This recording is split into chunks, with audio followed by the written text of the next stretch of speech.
चलिए, स्वागत है बच्चे आप लोगों का। और आज के क्लास में हम लोग देखते हैं क्या क्या प्रश्न है बच्चे। बहुत लाजवाब प्रश्न है सेट नंबर 11। और देखिए, पहले प्रश्न से लाजवाब प्रश्न है बच्चे मेरे। अब देखिए पहला प्रश्न क्या है, हम लोग देखते हैं एक एक करके प्रश्न देखते चलते हैं कि क्या क्या प्रश्न इसमें कहा जा रहा है। देखिए पहला प्रश्न, यहाँ देखिए, घर्षण द्वारा किए गए कार्य, घर्षण द्वारा किए गए कार्य का क्षय नहीं होता है। कोई बात नहीं है, क्षय नहीं होता है। अब क्या कह रहा है कि क्षय नहीं होता है, बल्कि वह ऊर्जा के रूप में परिवर्तित हो जाता है। तो आपको पता है, सबसे पहले हम लोग बात करते हैं घर्षण बल है क्या। घर्षण बल एकदम याद रखिएगा बेटा मेरे, घर्षण बल क्या है। तो घर्षण बल ध्यान में रखिएगा, घर्षण बल ये क्या है। तो घर्षण बल जो होता है वह असंरक्षी बल होता है। एकदम याद रखना है बच्चे, असंरक्षी बल है, यानी इसमें कुछ ना कुछ तो क्षय पक्का होगा। चलिए ये बात हो गई। घर्षण बल वस्तु के गति का विरोध करता है, एकदम याद रखिएगा। घर्षण बल वस्तु के गति का विरोध करता है, एकदम याद रखिए, वस्तु के गति का विरोध करता है, याद रखना है, वस्तु के गति का विरोध करता है। और क्या होगा कि घर्षण बल जो है अभिलंब बल का समानुपाती होता है। घर्षण बल अभिलंब बल का समानुपाती, और यहां से निकल के आ गया F बराबर म्यू आर। और म्यू का मान जो है आपको क्या होगा, 0 से, ठीक है, 0 से आपका बड़ा होगा और 1 से हमेशा क्या होगा, छोटा होगा। ये ध्यान में रखिएगा आपको। घर्षण बल में अगर बात कर ले कि सबसे बड़ा घर्षण बल क्या होगा बेटा, तो सबसे बड़ा घर्षण बल क्या होगा, तो सबसे बड़ा घर्षण बल, याद रखना है आपको, बार बार क्वेश्चन पूछेगा सबसे बड़ा घर्षण बल कौन होता है। तो सबसे बड़ा घर्षण बल होता है, ध्यान में रखिएगा, अस्थैतिक घर्षण बल। अस्थैतिक घर्षण बल होगा सबसे बड़ा, क्योंकि स्टैटिक फ्रिक्शन आपको सबसे बड़ा होता है। अब देखिए, सबसे बड़ा अस्थैतिक घर्षण, उसके बाद कौन होगा, तो बच्चे गतिज घर्षण। और सबसे छोटा घर्षण जो होता है वह होता है लोटिनिक घर्षण। कौन सा होगा, लोटिनिक घर्षण होता है, याद रखना बच्चे, लोटिनिक घर्षण होगा, यानी रोलिंग फ्रिक्शन सबसे छोटा घर्षण बल होगा, लोटिनिक, ठीक है, घर्षण बल होगा। ये ध्यान में रखिएगा बच्चे, लोटिनिक घर्षण बल सबसे छोटा होगा। अब देखिए क्वेश्चन में क्या कह रहा है, क्वेश्चन में कह रहा है कि घर्षण द्वारा किए गए कार्य का क्षय नहीं होता है, बल्कि वह ऊर्जा के रूप में परिवर्तित हो जाता है। तो जब ऊर्जा के रूप में परिवर्तित होगा, तो ध्यान में रखिए किस ऊर्जा के रूप में परिवर्तित होगा, तो यह तापीय ऊर्जा के रूप में परिवर्तित होता है। कौन सा ऊर्जा, तो तापीय ऊर्जा के रूप में परिवर्तित होता है। ध्यान में रखना बच्चे, क्योंकि घर्षण देखिएगा, मान लीजिए कि मैं रगड़ रहा हूं, हाथों को रगड़ रहा हूं, तो यहाँ कौन सा घर्षण क्या उत्पन्न हुआ, तो ये ताप एनर्जी, थर्मल एनर्जी प्रोड्यूस हुआ। घर्षण को कम करने के लिए सतह को क्या करते हैं, तो लुब्रिकेंट, ठीक है, लुब्रिकेंट उस पर लगा देते हैं। तो ये याद रखनी है। चलिए नेक्स्ट क्वेश्चन देखते हैं।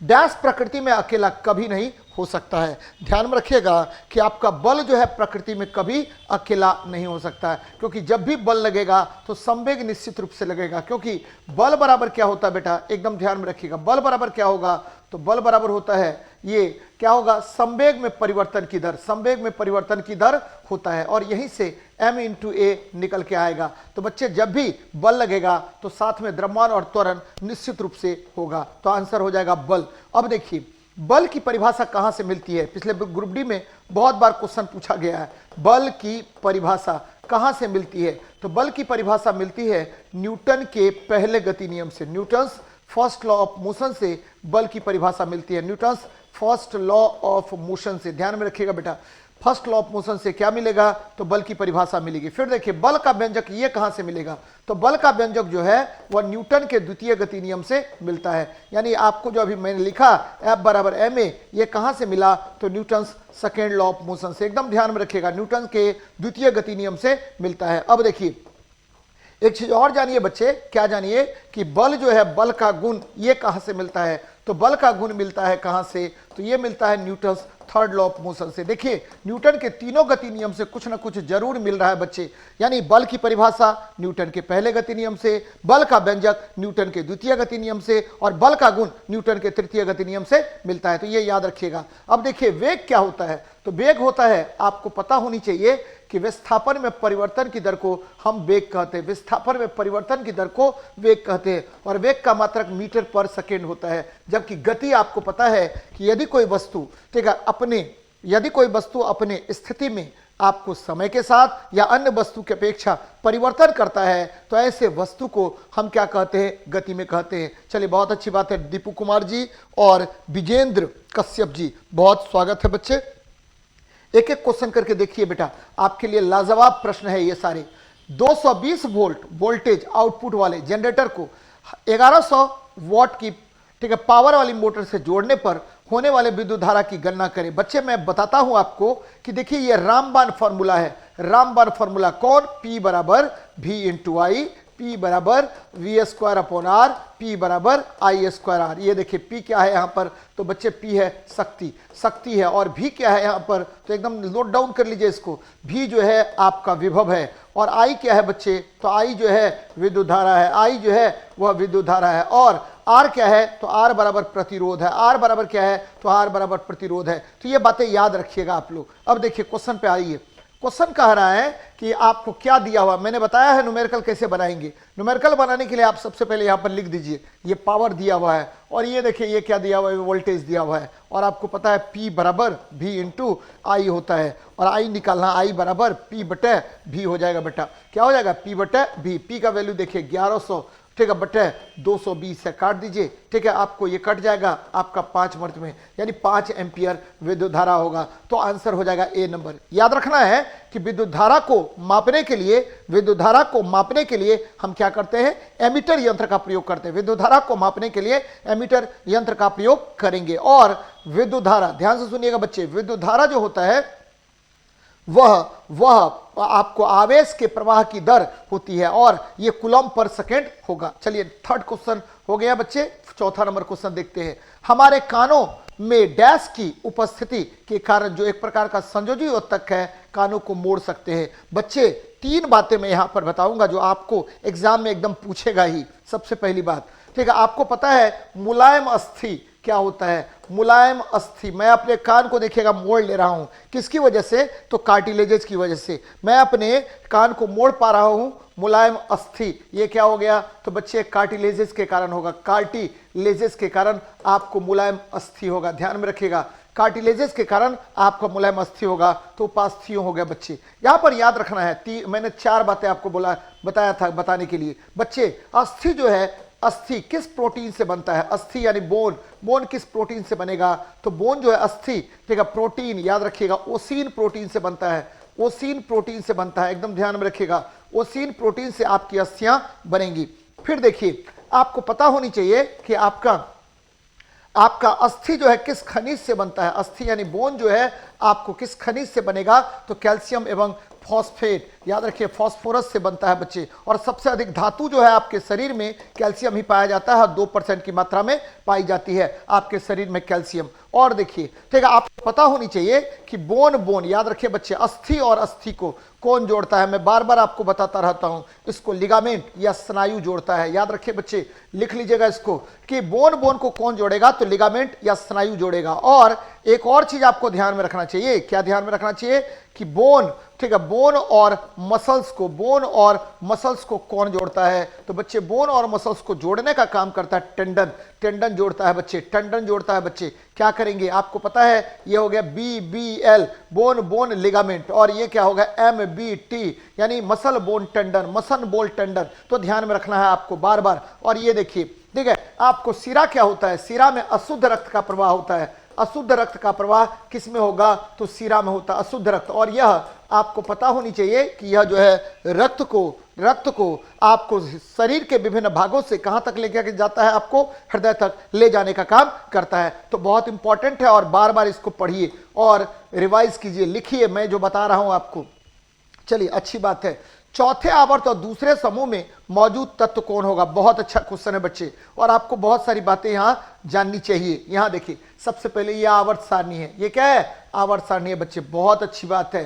पहला आवर्त में कितने तत्व हैं, तो हाइड्रोजन और हीलियम है। दूसरा आवर्त में कितने तत्व बेटा, तो ये शुरू होगा किससे, तो याद रखिएगा ये शुरू होगा किससे, तो लिथियम से शुरू होगा, और नियोन पर जाकर के खत्म हो जाएगा। ये देखिए तीसरा आवर्त आ गया बेटा। तीसरा आवर्त में आपको पता है सोडियम से स्टार्ट होगा और यहां जाकर के आर्गन पर खत्म हो जाएगा। और चौथा आवर्त में देखिए, चौथा आवर्त कहां से शुरू होगा, तो चौथा आवर्त शुरू होगा पोटेशियम से शुरू होगा और ये देखिए क्रिप्टन पर जाकर के खत्म हो जाएगा। तो बच्चे यहां देखिए पोटेशियम, ये चौथा आवर्त हो गया, चौथा आवर्त हो गया, ये पहला वर्ग है और ये देखिए दूसरा वर्ग है, तो दूसरा वर्ग है, तो ये दूसरा तत्व कौन हो गया, कैल्शियम हो गया। यानी चौथे आवर्त का पहला तत्व पोटेशियम, दूसरा तत्व कैल्शियम और ये दूसरे आवर्त का तत्व है। तो आपको ये आंसर हो गया कैल्शियम। क्या हो गया, कैल्शियम हो गया बच्चे, कैल्शियम आपका आंसर हो गया। कौन हो गया, तो कैल्शियम आपका आंसर हो गया। ध्यान में रखिएगा बच्चे, ठीक है। पोटेशियम पहले आवर्त का, तो चौथे आवर्त का पहला तत्व है। अब देखिए यहां से क्या क्या सीखे बच्चे, आवर्त में तत्व, ध्यान दीजिएगा कौन कौन से आवर्त में कितने कितने तत्व है, आपको क्वेश्चन पूछेगा, याद रखिए आवर्त में तत्व, याद रखना है बच्चे, बार बार क्वेश्चन पूछेगा आवर्त में तत्व, कौन कौन आवर्त में कौन कौन सा तत्व होगा।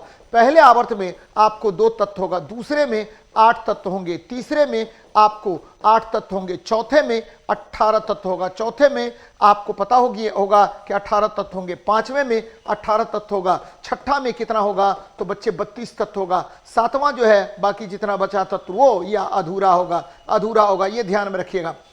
अब आपको याद रखना है 2-3 बातें और। क्या याद रखना है बच्चे, ये देखिए ध्यान से सुनिएगा मेरी बात को। आपका ठीक है आवर्त जो है, आवर्त कैसे शुरू होता है, आवर्त शुरू होता है ठीक है क्षार धातु से। अंत किससे होता है, तो आवर्त शुरू होगा क्षार धातु से, एकदम ध्यान में रखिएगा। आवर्त शुरू होगा क्षार धातु से और अंत होगा आपको किससे, तो अक्रिय गैस से, अक्रिय गैस से। अंत किससे होता है, तो अक्रिय गैस से होता है, अंत किससे होता है, तो अक्रिय गैस से होता है। तो ये ध्यान में रखनी चाहिए। अब देखिए स्कैंडियम क्या होगा, तो 21 होगा। अब देखिए स्कैंडियम 21 हो गया। मैग्नीशियम आपको पता है मैग्नीशियम की परमाणु संख्या 12 होती है, पोटेशियम 19 होता है। तो ये ध्यान में रखिएगा, पोटेशियम जो है वो क्षार धातु है, मैग्नीशियम जो है वो क्या होगा बच्चे, तो क्षारीय मृदा धातु है, जबकि स्कैंडियम जो है वह आपको ध्यान में रखना है, स्कैंडियम क्या है बच्चे, तो स्कैंडियम जो है डी ब्लॉक एलिमेंट होता है। तो ये ध्यान में रखिए आप लोग, बार बार इस तरह के प्रश्न पूछेगा। आधुनिक आवर्त सारणी जो है वह मोसले के सिद्धांत पर आधारित है। आधुनिक आवर्त सारणी में कितने वर्ग हैं, तो 18 वर्ग है। आधुनिक आवर्त सारणी में कितने आवर्त है, तो 7 आवर्त है। तो ये सब ध्यान में रखनी चाहिए आपको। चलिए देखते हैं नेक्स्ट। शाकाहारियों को डैश को पचाने के लिए लंबी छोटी आंत की आवश्यकता होती है बच्चे। तो शाकाहारियों को आपको किसको पचाना है, तो सेलुलोज को पचाना है। सेलुलोज को पचाने के लिए उसका आहार नाल जो है वो क्या होगा, तो हल्का सा ठीक है लंबी छोटी आंत की आवश्यकता होती है। उसका आंत जो है वो काफी बड़ा लंबा होगा बच्चे, तभी वो क्या कर सकता है, पचा सकता है। याद रखिएगा रोमेनेंट्स की बात कर रहा हूं मैं। सेलुलोज मानव नहीं पचा पाता है, ध्यान में रखिएगा, मानव इसे नहीं पचा पाता, मानव इसे नहीं पचा सकता है, एकदम याद रखिएगा, मानव इसे नहीं पचा सकता है। कौन पचाएगा, तो आपको पता है कि इसे पचाने का काम करता है, इसे पचाने का काम कौन करेगा, तो शाकाहारी करेगा बच्चे। शाकाहारी जानवर करते हैं क्योंकि इसमें गट जो होता है वो काफी लंबा होगा। याद रखिए सेलुलोज जो है वो किसका बना होता है, तो सेलुलोज बना होता है C6 ठीक है C6H10O5N का बना होता है। C5H10 से बोलते हैं C5H10 C5H11 ठीक है H11। ये देखिए ये किसका बना होगा, तो बच्चे ये कार्बन हाइड्रोजन और ऑक्सीजन, याद रखना है कार्बन हाइड्रोजन और ऑक्सीजन के बने यौगिक होते हैं। सेलुलोज जो है ध्यान में रखिए C6 ठीक है ये देखिए सेलुलोज जो है ये पॉलीसेकेराइड है बच्चे, सेल्यूलोज, ध्यान दीजिए बच्चे सेल्यूलोज ये क्या है, तो ये पॉलीसेकेराइड्स है, पॉलीसेकेराइड्स है, ध्यान में रखिएगा पॉलीसेकेराइड्स होता है। और आपको इसका फार्मूला जो होता है वह ग्लाइकोजेन या कहिए एक तरह से ग्लाइकोजेन कहिए या एक तरह से कहिए आपको किसके बराबर होगा, तो ग्लाइकोजेन या स्टार्च, सबका फार्मूला एक ही होता बच्चे। और C6H10O5N होता है, C6H10O5N होता है, O5N इसका फार्मूला होता है। प्रोटीन जो है एमिनो एसिड का बहुलक होता है। प्रोटीन का उपयोग शरीर निर्माण में होता है। विटामिन जो है यह शरीर के विभिन्न गतिविधियों के क्रियान्वयन में बहुत इंपॉर्टेंट है बच्चे। वसा जो है शरीर को अधिक मात्रा में ऊर्जा प्रदान करता है। तो इन सब बातों को आपको ध्यान में रखना है और आपको एकदम नोट डाउन कर लीजिए। सेलुलोज में बीटा ग्लाइकोसाइडिक बंध होता है बच्चे। सेलुलोज में क्या होता है, तो बीटा ग्लाइकोसाइडिक बंध होता है, जिसके कारण मानव इसे पचा नहीं सकता। एकदम ध्यान में रखना बेटा, क्या रखना है कि सेल्यूलोज में क्या होता है, तो बीटा ग्लाइकोसाइडिक बंध। सेलुलोज में बीटा ग्लाइकोसाइडिक बंध होता है, जिसके कारण मानव इसे ग्लाइकोसाइडिक बंध होता है जिसके कारण मानव इसे पचा नहीं सकता है।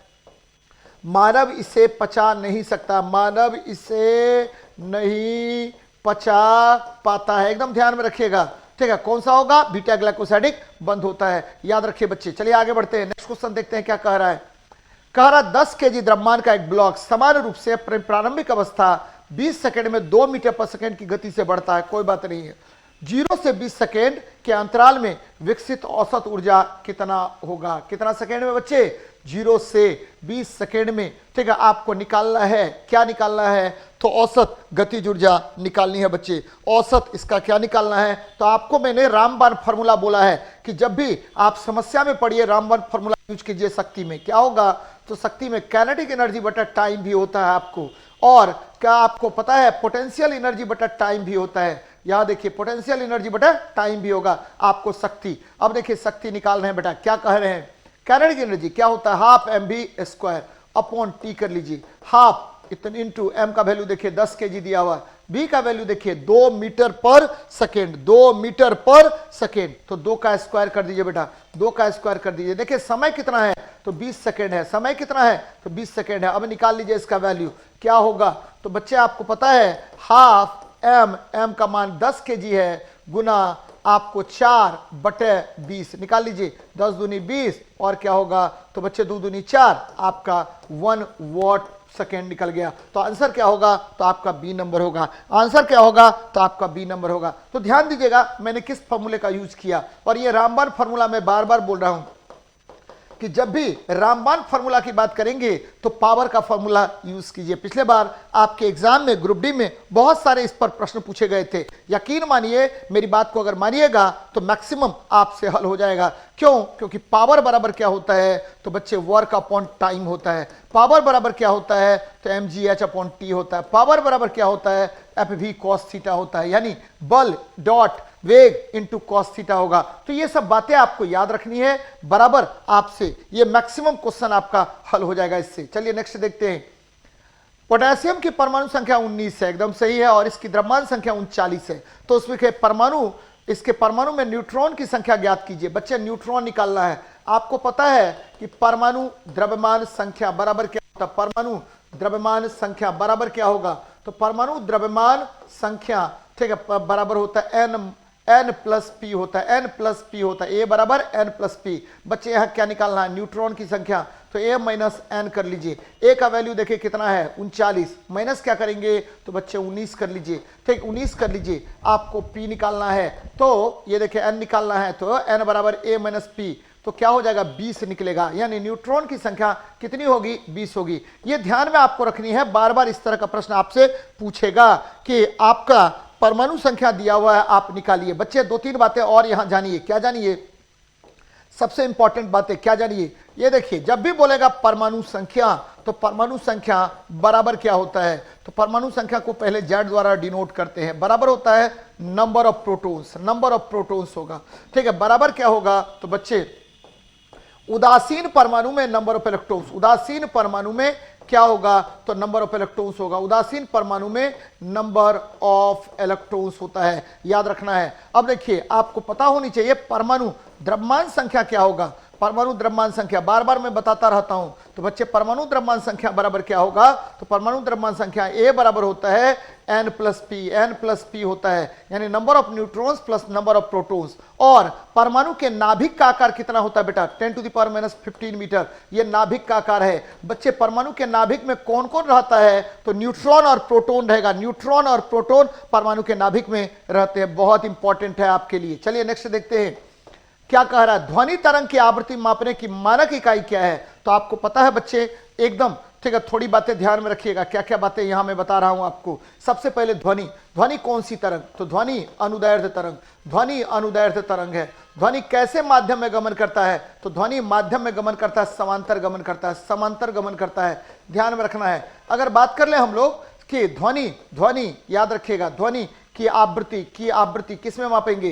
तो बच्चे ध्वनि की आवृत्ति क्या होती है? तो ध्वनि की आवृत्ति n बराबर होता है दोलनों की कुल संख्या बटा लगा कुल समय। दोलनों की कुल संख्या बटा लगा कुल समय, एकदम ध्यान में रखिएगा, कुल संख्या बटे लगा समय, ठीक है, लगा समय के अनुपात को हम क्या कहते हैं, तो बच्चे आवृत्ति कहते हैं। और आवृत्ति का मात्रक क्या होगा, तो पर सेकेंड होगा, और इसे ही हम हर्ज कहते हैं, पर सेकेंड, या इसको हर्ज कहा जाता है। तो ध्यान में रखिएगा, ये देखिए, ठीक है, हर्ज है तो हर्ज या आपको पर सेकेंड हो जाएगा। बच्चे आवृत्ति एक माध्यम से, इसको याद रख लेना है, एक माध्यम से दूसरे में जाने पर, एक माध्यम से दूसरे में जाने पर, दूसरे में जाने पर, ठीक है, जाने पर क्या होगा, तो आपको आवृत्ति नहीं बदलती है, आवृत्ति नहीं बदलती, एकदम ध्यान में रखिएगा, आवृत्ति नहीं बदलती है।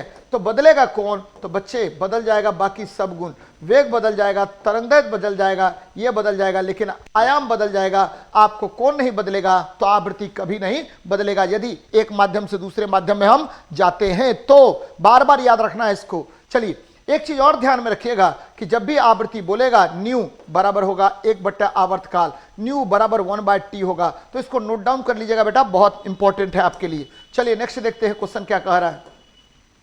विद्युत ऊर्जा की वाणिज्यिक इकाई क्या है बच्चे, तो किलोवाट घंटा, किलोवाट घंटा है विद्युत ऊर्जा की जो इकाई है वो कौन है, तो ये किलोवाट घंटा है बच्चे, और इसको kWh कहते हैं किलो। और 1 किलोवाट आवर बराबर कितना होता है, तो 3.6 इंटू 10⁶ जूल होता है। 1 वाट बराबर क्या होगा, तो 1 जूल पर सेकेंड होगा, और इसे वाट कहा जाता है बच्चे, वाट कहा जाता है। किलोवाट आपको पता है, 1 किलोवाट बराबर, 1 किलोवाट बराबर क्या होगा, तो 10⁻3, ठीक है, वाट हो जाएगा, 10⁻3 वाट होगा। जूल किसका मात्रक है, तो जूल ऊर्जा का स्थायी मात्रक है, ऊर्जा का स्थायी मात्रक जूल होता है। बच्चे यहां 2-3 बातें नोट डाउन कीजिए, आपको याद रखना है। 1 जूल बराबर कितना कैलोरी, तो 0.24 कैलोरी होता है, याद रखिए मेरी बात को, ठीक है। और देखिए 1 कैलोरी बराबर कितना जूल, तो 1 कैलोरी बराबर बेटा आपको याद रखना है 4.2 जूल।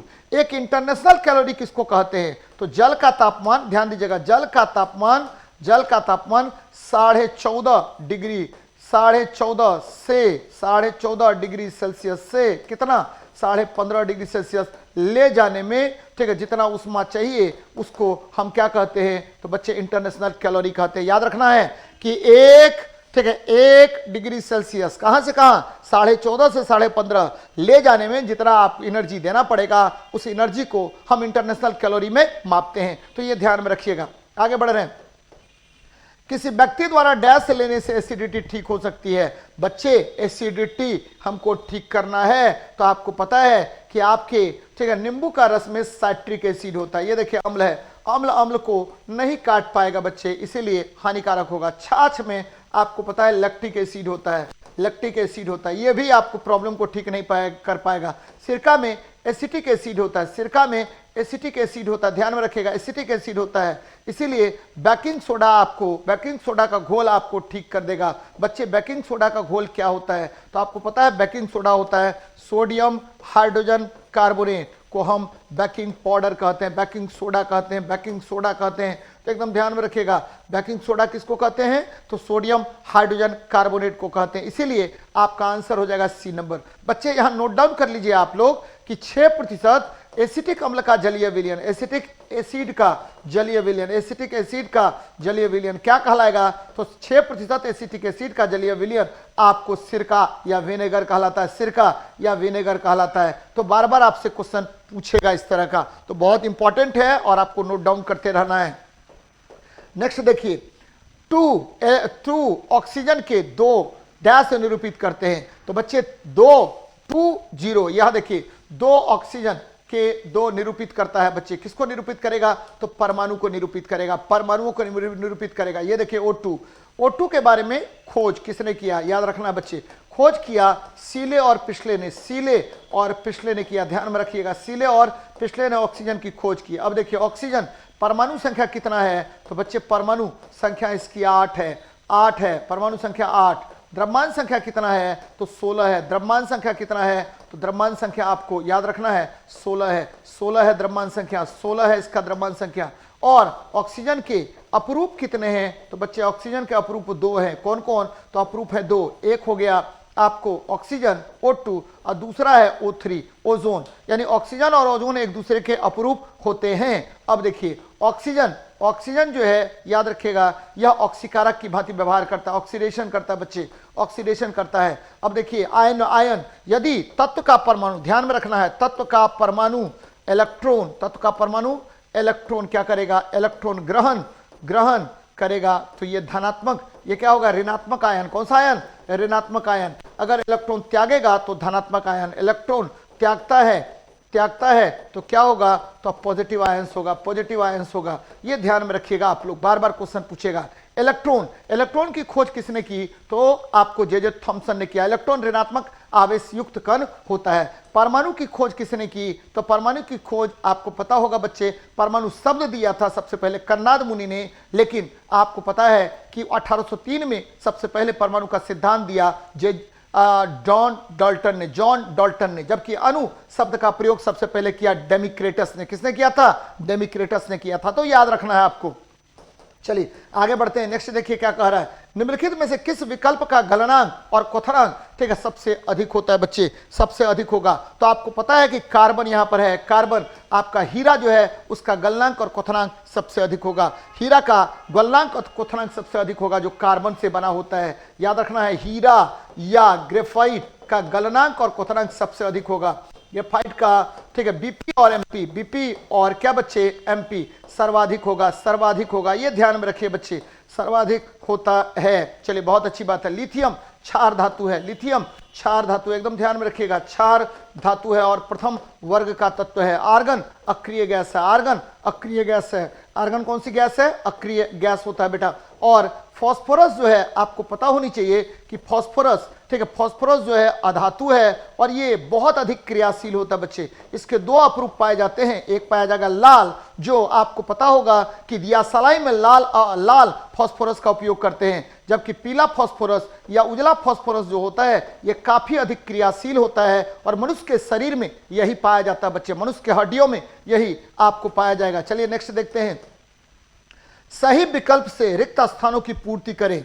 बहुत अच्छी बात है, सही विकल्प से रिक्त स्थानों की पूर्ति करें बच्चे। तो एकदम याद रखिएगा क्या है रिक्त स्थान। यहां देखिए रिक्त स्थान देख लीजिए बेटा, कर वस्तु को लंबवत ऊपर की ओर फेंका जाता है तो उसके ऊपर उठने के दौरान स्थित ऊर्जा गतिज ऊर्जा। बच्चे आपको पता है ये वस्तु को ऊपर फेंके, आपको मैंने कई बार बताया है कि सबसे नीचे काइनेटिक एनर्जी मैक्सिमम होगा और जैसे जैसे वस्तु ऊपर जाएगा काइनेटिक एनर्जी में कमी आएगी और आपको पोटेंशियल एनर्जी का मान क्या होगा, वस्तु ऊपर जा रहा है बच्चे तो पोटेंशियल एनर्जी के मान में वृद्धि होगी और महत्तम ऊंचाई पर, कौन सी ऊंचाई, महत्तम ऊंचाई पर पोटेंशियल एनर्जी का मान आपको बढ़ जाएगा। और जब वस्तु ऊपर से नीचे आता है तो यही कंडीशन अपोजिट होता है बच्चे, ठीक है। काइनेटिक एनर्जी का मान धीरे धीरे बढ़ेगा, पोटेंशियल एनर्जी घटेगा और जब पृथ्वी से टकराएगी उस समय काइनेटिक एनर्जी मैक्सिमम होगा। अब देखिए क्या कर रहा है, वस्तु को लंबवत ऊपर की ओर फेंका जाता है, कोई बात नहीं, उसके ऊपर उठने के दौरान स्थितिज ऊर्जा क्या होगा, ठीक है, बढ़ती है और गतिज ऊर्जा घटती है। ये ध्यान में रखिएगा, बहुत इंपॉर्टेंट है। ऊर्जा हमेशा कंजर्व रहेगा। याद रखना है कि ऊर्जा यानी यांत्रिक ऊर्जा की बात कर रहा है और यांत्रिक ऊर्जा मुख्य रूप से दो प्रकार के होते हैं बच्चे, potential energy plus kinetic energy. जब पोटेंशियल एनर्जी घटेगा तो काइनेटिक एनर्जी का मान क्या होगा, खुद ब खुद बढ़ने लगेगा। तो ये ध्यान में रखिएगा आप लोग, बार बार इस तरह का प्रश्न आपसे पूछेगा। चलिए नेक्स्ट देखते हैं, डैश को पानी में घोलने पर यह जिप्सम में परिवर्तित हो जाता है। तो बच्चे आपको पता है कि गैस को पानी में घोलने पर यह जिप्सम में परिवर्तित हो जाता है। आपको पता होगा कि कैल्शियम सल्फेट हेमीहाइड्रेट को हम बोलते हैं प्लास्टर ऑफ पेरिस। ये देखिए फिर से मैं वर्ड यूज कर रहा हूं, calcium sulphate hemihydrate, calcium sulphate hemihydrate. इसको मैंने क्या कहा, सल्फेट हेमीहाइड्रेट, इसको मैंने कह दिया हेमीहाइड्रेट, इसको मैंने कह दिया बच्चे प्लास्टर ऑफ पेरिस। क्या कहा मैंने, प्लास्टर ऑफ पेरिस कहा, पॉप कहा बच्चे। अब देखिए जैसे इसको जल में मिलाएंगे तो आपको कैल्शियम सल्फेट और ये देखिए 2H2O हो गया और इसी को बोलते हैं क्या, जिप्सम कहते हैं। जिप्सम बहुत इंपॉर्टेंट यौगिक होता है और यह जो है सीमेंट के जमने की दर को कम कर देता है बेटा, एकदम ध्यान में रखिएगा। तो पानी में घोलने पर यह जिप्सम में बदल जाएगा कैल्शियम सल्फेट हेमीहाइड्रेट, जिसको हम प्लास्टर ऑफ पेरिस भी कहते हैं, एकदम लिख लीजिएगा इसको। और कैल्शियम फॉस्फेट, हमारे शरीर के हड्डियों में कैल्शियम फॉस्फेट पाया जाता है, लिख लीजिएगा इसको भी। शरीर की हड्डियां ट्राई कैल्शियम फॉस्फेट की बनी होती हैं। शरीर की हड्डियां किससे बनी होती हैं, तो try calcium phosphate, try calcium phosphate की बनी होती है, ट्राई कैल्शियम फॉस्फेट की बनी होती है। एकदम ध्यान में रखिएगा बच्चे, किसकी बनी होती है? तो ट्राई कैल्शियम फॉस्फेट की बनी होती है। कौन बच्चे? तो आपका जो हड्डियां हैं हमारे शरीर की। चलिए नेक्स्ट देखते हैं, 450 न्यूटन भार वाली लड़की का द्रव्यमान कितना होगा? बहुत अच्छा क्वेश्चन है बच्चे। आपको भार दिया हुआ है, W बराबर क्या होता है? M इंटू जी। याद रखिए जब भी भार रहेगा तो W बराबर M इंटू जी होगा बेटा। अब देखिए भार कितना दिया है? 450। आपको द्रव्यमान निकालना है, गुना जी 9.8 है, तो M बराबर 450 बटा 9.8। ये बच्चा एग्जैक्ट हो जाएगा 45.9 kg, 45.9 kg। तो आंसर हो गया ये। अब देखिए बच्चे, यहां देखिए भार, ठीक है, हमेशा बदलता रहता है, भार बदलता है, भार क्या होता है? बदलता है, लेकिन द्रव्यमान अपरिवर्तित रहता है। भार बदलता है बच्चे, चंद्रमा पर चले जाएंगे भार घट जाएगा, चंद्रमा से पृथ्वी पर आएंगे भार बढ़ जाएगा, याद रखिएगा। और द्रव्यमान अपरिवर्तित रहता है, द्रव्यमान अपरिवर्तित रहता है, द्रव्यमान अपरिवर्तित रहता है। एकदम ध्यान में रखना है इसको, अपरिवर्तित रहता है, यानी मास आपको नेवर चेंजेस, नेवर चेंजेस, ध्यान में रखना है आपको। आगे बढ़ते हैं, किसी वस्तु की गोलाकार दर्पण के वक्रता केंद्र में रखे जाने पर उस अवतल दर्पण द्वारा निर्मित उसके प्रतिबिंब की स्थिति क्या होगी? वक्रता केंद्र पर रखने बच्चे, आपको पता है कि जब भी किसी वस्तु को उसके वक्रता केंद्र पर रखा जाता है, गोलाकार दर्पण के वक्रता केंद्र पर रखते हैं, तो प्रतिबिंब हमेशा कहां बनेगा? तो हमेशा जो है वह वक्रता केंद्र पर ही बनेगा। यहां देखिए ये रख दिया मैंने, और ये चला प्रकाश की किरण और वापस लौट गया कहां से? फोकस से। और एक प्रकाश की किरण हमेशा फोकस से गुजरेगा और बेटा ये वापस लौटेगा कहां पर? आपको प्रधान अक्ष के समानांतर वापस लौटेगा। ये देखिए लौटा और ये मिल गया कहां पर? वक्रता केंद्र पर। तो प्रतिबिंब कैसा होगा? प्रतिबिंब होगा सीधा। कैसा होगा? सीधा। प्रतिबिंब होगा सीधा। और कैसा होगा? तो बच्चे सीधा नहीं होगा, उल्टा होगा। उल्टा होगा। और कैसा होगा? तो वास्तविक होगा। और कैसा होगा? तो ठीक है, वास्तविक होगा, वास्तविक, वास्तविक होगा बेटा, रियल होगा, वास्तविक होगा। और कैसा होगा? तो और हो जाएगा आपको कहां पर? तो वक्रता केंद्र पर बनेगा। कहां बनेगा? वक्रता केंद्र पर बनेगा। और याद रखना है वक्रता केंद्र पर बनेगा। और क्या होगा बच्चे? तो वस्तु के समान आकार का होगा, वस्तु के समान आकार का, वस्तु के समान आकार का प्रतिबिंब का निर्माण होगा बच्चे। तो यहां देखिए क्या क्या मैंने कंडीशन बताया। वस्तु जो है, ठीक है, आपको वक्रता केंद्र पर है तो प्रतिबिंब बना वक्रता केंद्र पर ही, ठीक है। कैसा बनेगा? समान आकार का। कैसा बनेगा? उल्टा बनेगा। कैसा बनेगा? वास्तविक बनेगा। तो ये देखिए वक्रता केंद्र पर ही बनता है। एकदम ध्यान में रखिएगा, वक्रता केंद्र पर ही बनता है। तो बहुत बहुत इंपॉर्टेंट है और आपके लिए आपको जानना चाहिए। हाइड्रोकार्बन परिवार का प्रत्येक सदस्य पिछले सदस्य से डैश समूह द्वारा, ठीक है, अलग होता है। बच्चे आपको पता है, मान लीजिए एल्केन ले रहे हैं, एल्केन, और आपको पता है एल्केन का सजातीय श्रेणी CnH2n+2 है, CnH2n+2 है, कोई बात नहीं है। अब इस श्रेणी का अलग अलग तत्व लिख रहे हैं। ये देखिए मिथेन, सबसे पहले CH4 क्या हुआ? मिथेन हो गया। ये ध्यान में रखिए, मिथेन हो गया। दूसरा देखिए आपको C2H6 हो गया, और ये क्या है? तो इथेन है बच्चे। अब दोनों के बीच में अंतर देखिए, अंतर कितना हुआ? तो CH2 का अंतर होता है। मैं डायरेक्ट भी लिख सकता था CH2 का अंतर होता है, या 14 AMU का अंतर होता है, 14 AMU का अंतर होता है। बच्चे ये जो आपका तत्व है इसको क्या बोलते हैं? मेथिलीन। क्या बोलते हैं? मैथिलीन बोलते हैं, मैथिलीन कहते हैं। तो आंसर हो जाएगा कौन सा? D number. याद रखिएगा कि कोई भी हाइड्रोकार्बन का मतलब क्या हुआ? तो हाइड्रोकार्बन का मतलब हुआ कार्बन और हाइड्रोजन से बने यौगिक, कार्बन और हाइड्रोजन से बने यौगिक। और हाइड्रोकार्बन पर जब चर्चा करते हैं तो सबसे पहला हो गया एल्केन, और एल्केन का फॉर्मूला मैंने बताया बेटा, ये सिंगल बॉन्ड हाइड्रोकार्बन है, सिंगल बॉन्ड तत्व है, और इसका फॉर्मूला होता है CnH2n+2। अब देखिए एल्कीन, इसका फॉर्मूला क्या होगा बेटा? तो ये CnH2n होगा। और अंत में आते हैं एल्काइन, इसका फॉर्मूला क्या होगा? तो CnH2n-2 होगा, CnH2n-2 होगा। और एक और आपको याद रखना है, CnH2n क्या होता है? CnH2n+1 क्या होता है? तो इसके एल्काइल बोलते हैं। CnH2n+1 क्या होता है? तो इसको एल्काइल कहते हैं। तो दो क्रमागत यौगिकों के बीच, कोई भी हाइड्रोकार्बन है, दो क्रमागत यौगिकों के बीच CH2 का अंतर होता है, और इसे मेथिलीन कहा जाता है। बच्चे क्या कहते हैं? मेथिलीन कहते हैं। बहुत इंपॉर्टेंट है। चलिए देखते हैं नेक्स्ट। वह पौधा जो कायिक प्रवर्धन द्वारा नहीं बढ़ता है। बच्चे कायिक प्रवर्धन का मतलब क्या हुआ? कायिक प्रवर्धन का मतलब हुआ वेजिटेटिव प्रोपगेशन। और वेजिटेटिव प्रोपगेशन में ध्यान दीजिए, वेजिटेटिव प्रोपगेशन में किससे बढ़ेगा पौधा? तो पौधा बहुत चीज से बढ़ सकता है बच्चे। कौन कौन से? सबसे पहले आपको पता है कि नया पौधा लगा सकते हैं स्टेम से, फिर देखिए फिर किससे लगा सकते हैं, तो आपको रूट से लगा सकते हैं, फिर किससे लगा सकते हैं, तो बर्ड से लगा सकते हैं, फिर किससे लगा सकते हैं, तो बहुत अन्य चीजों से भी आप नए पौधों को पैदा कर सकते हैं बच्चे। तो यहां देखिए आपको पता है कि नारंगी का आप टहनी तोड़ करके लगा दीजिए, नया पेड़ बन जाएगा। गुलाब का भी लग जाएगा, केला का भी आप जड़ काट के लगा दीजिए, लग जाएगा। लेकिन पपीता का नहीं लगता है, क्योंकि पपीता जो है बीजों से पैदा होते हैं। किससे पैदा होते हैं? तो पपीता आपको बीजों से पैदा होंगे बच्चे। तो बहुत इंपॉर्टेंट है और याद रखिएगा इसको। वेजिटेटिव प्रोपगेशन किससे किससे होता है, बहुत बहुत इंपॉर्टेंट है बच्चे। तो ध्यान में रखिएगा कि पपीता जो है इसका कौन सा भाग खाते हैं, तो मध्य फल भित्ति खाते हैं। मध्य फल भित्ति मेसोकार्प खाते बच्चे, मध्य फल भित्ति इसका खाते हैं, मध्य फल भित्ति खाते हैं, मेसोकार्प खाते हैं। तो ध्यान में रखिएगा इसको। आगे बढ़ते हैं। डोबेरेनायर उन समय ज्ञात तत्वों में केवल डैश त्रिकों को ही पहचान पाए। बच्चे डेवोरिनियर ने आपको कितने त्रिक बताए थे? तो आपको 3 त्रिक उन्होंने दिया था। ध्यान में रखिएगा, कितना त्रिक दिया? तो 3 त्रिक अपने समय में इन्होंने दिया था। और ये त्रिक कौन है? देखिए पहला त्रिक, यानी इन्होंने 3 तत्वों का अरेंजमेंट किया। सबसे पहला त्रिक था बच्चे लिथियम, सोडियम और पोटेशियम। ये देखिए इसका परमाणु द्रव्यमान संख्या 7, इसका परमाणु द्रव्यमान संख्या 39 और इसका कितना हो गया? 23। कैसे हुआ 23? 7 + 39/2 मैंने कर दिया तो 23 हो गया। ये पहला त्रिक इन्होंने दिया। दूसरा त्रिक देखिए इन्होंने क्या किया।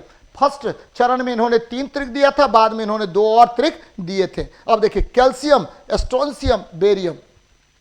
कैल्शियम, स्ट्रोंशियम और क्या बच्चे? बेरियम। कैल्शियम का आपको पता है 40 होता है और इसका 136 होता है, तो इसका 88 हो गया। और तीसरा देखिए त्रिक इन्होंने क्या दिया था, किसने? तो आपको डोबोरिनियर ने अपना जो त्रिक दिया था, तीसरा त्रिक कौन था बच्चे? तो तीसरा त्रिक था क्लोरीन, ब्रोमीन और आयोडीन। क्लोरीन, ब्रोमीन और क्या हुआ? आयोडीन हो गया बच्चे, आयोडीन हो गया। और ये देखिए इसका 35.5 था, इसका कितना था? तो 124.5 था, तो ये कितना हो गया? 80 बच्चे। यानी ठीक है, 2-3 तत्वों को इन्होंने श्रेणी में लगाया और मध्यवर्ती तत्व का जो परमाणु भार था अन्य दोनों तत्वों के परमाणु भार का क्या था? औसत था। तो डोबोरिनियर ने अपना त्रिक दिया और इस त्रिक के आधार पर इन्होंने 3 तत्वों को अरेंज किया बच्चे। तो ये ध्यान में रखिएगा, आप लोग बार बार क्वेश्चन पूछेगा। चलिए, निम्न में कौन जाइलम का प्रकार नहीं है? अब देखिए जाइलम कितने प्रकार के होते हैं, बहुत इंपॉर्टेंट है बच्चे। जाइलम एकदम मैं लिख देता हूं, आप नोट डाउन करेंगे बच्चे, पूछेगा क्वेश्चन। जाइलम जो है वो किससे किससे बना है बच्चे? तो जाइलम जो है अस्थाई जटिल उत्तक है। अस्थाई जटिल उत्तक है, याद रखिए। मतलब अस्थाई मतलब परमानेंट, जटिल मतलब कॉम्प्लेक्स टिश्यू है। किसका? प्लांट का। और ये 4 चीज से बना होता है बच्चे। किससे बना होगा? तो सबसे पहले ये बना होगा वाहिनिका, ट्रैकिड से। वाहिनिका से बना होगा, वाहिनिका यानी ट्रैकिड से बना होगा, वाहिनिकाएं से बना होगा। दूसरा किससे बना होगा? तो ये बना होगा आपको वाहिनी से। किससे? वाहिकाएं से। वाहिकाएं से बना होगा, वाहिकाएं से बना होगा। और फिर किससे बना होगा? तो जाइलम फाइबर से। जाइलम फाइबर से बनेगा जाइलम फाइबर से ये बनेगा। ध्यान में रखिएगा, फाइबर से बनेगा। और अंत में किससे बनेगा बच्चे? तो जाइलम मृदु उत्तक से। जाइलम मृदु उत्तक से एकदम ध्यान में रखिएगा, जाइलम मृदु उत्तक से बनेगा। तो ये याद रखना है आपको कि आपका जो जाइलम है वो 4 चीजों से बनेगा। वाहिकाएं, जाइलम फाइबर और जाइलम मृदु उत्तक। वाहिकाएं, ठीक है, वाहिकाएं, जाइलम फाइबर और जाइलम मृदु उत्तक, यानी ये 4 चीजों से बना हुआ है बच्चे। तो ये ध्यान में रखिएगा कि यह सीव ट्यूब से नहीं बनता है। सीव ट्यूब से कौन बनेगा? तो सीव ट्यूब से फ्लोएम बनता है बच्चे। फ्लोएम का एक मुख्य भाग कौन होता है? तो सीव ट्यूब्स होता है। तो ये ध्यान में आपको रखनी चाहिए, बार बार आपसे क्वेश्चन पूछेगा कि सीव ट्यूब्स नहीं होगा किसमें? तो आपको सीव ट्यूब्स जाइलम में नहीं होगा, ये फ्लोएम में होता है। फ्लोएम जो है खाद्य पदार्थों को पूरे, ठीक है, पूरे आपको पेड़ के विभिन्न भागों तक पहुंचाने का काम करता है। चलिए, डैश समरूप अंग है। ध्यान दीजिए बच्चे, कौन समरूप अंग है? तो लॉबस्टर का पूंछ और व्हेल के फाल, ये क्या है? समरूप अंग है। ये क्या है? समरूप अंग है। ध्यान में रखिएगा, समरूप अंग किसको कहते हैं बच्चे? तो समरूप अंग, ठीक है, समरूप अंग क्या होता है? जो दिखने में समान रहे लेकिन कार्य भिन्न भिन्न करे बच्चे। तो ध्यान में रखिएगा, लेकिन उनकी मूल संरचनाएं जो है ऐसे अंग जो समान कार्यों में उपयोग होने के कारण, ठीक है, समान ऐसे अंग जो समान कार्यों में उपयोग होने के कारण समरूप दिखाई पड़ते हैं, लेकिन उनकी मूल संरचनाएं भिन्न होती है। यही बात मैंने बताया, मूल संरचनाएं उनकी क्या होंगी, भिन्न होंगी बच्चे। इसीलिए ऐसे अंगों को समरूप अंग कहते हैं। देखिए चमगादड़ क्या है, तो चमगादड़ स्तनधारी है। मानव क्या है, तो मानव भी स्तनधारी है। मानव का हाथ और पैर, बैल का पैर दोनों एक समान होते हैं बच्चे। तो ये ध्यान में रखिएगा आप लोग, बार बार इस तरह का क्वेश्चन पूछा जाता है आपसे। याद देखिए, स्थिर या गतिज अवस्था में परिवर्तन का प्रतिरोध करने वाली वस्तु की प्रवृत्ति को क्या कहते हैं, तो बच्चे ये जड़त्व कहते हैं। क्या कहते हैं, जड़त्व कहते हैं। यानी जड़त्व किसी वस्तु का वह गुण है जिसके कारण वह अपने अवस्था को क्या करता, बनाए रखता है। जड़त्व समानुपाती होता है द्रव्यमान के। Higher the mass higher the inertia, lower the mass lower the inertia होगा। और देखिए संवेग क्या होता है, संवेग P बराबर होता है m इंटू V होता है। वेग क्या होता है, तो विस्थापन में परिवर्तन की दर को वेग कहा जाता है। बल क्या होता है, तो बच्चे संवेग में परिवर्तन की दर को हम क्या कहेंगे, बल कहते हैं। dp बटा क्या होगा, dt होगा। तो ये ध्यान में रखिएगा। जड़त्व मुख्य रूप से दो प्रकार के होते हैं। जड़त्व मुख्य रूप से कितने प्रकार के, दो प्रकार के होते हैं बच्चे। जड़त्व का जो परिभाषा है सबसे पहले किसने दिया था, तो आपको दिया था, जड़त्व के बारे में जानकारी दी थी किसने, तो ये दिया था एक वैज्ञानिक थे, नाम था उनका गैलीलियो ने दिया था। उसके बाद जड़त्व से संबंधित सारा काम किया था न्यूटन ने। चलिए नेक्स्ट सेशन में फिर मिलेंगे। जय हिंद जय भारत।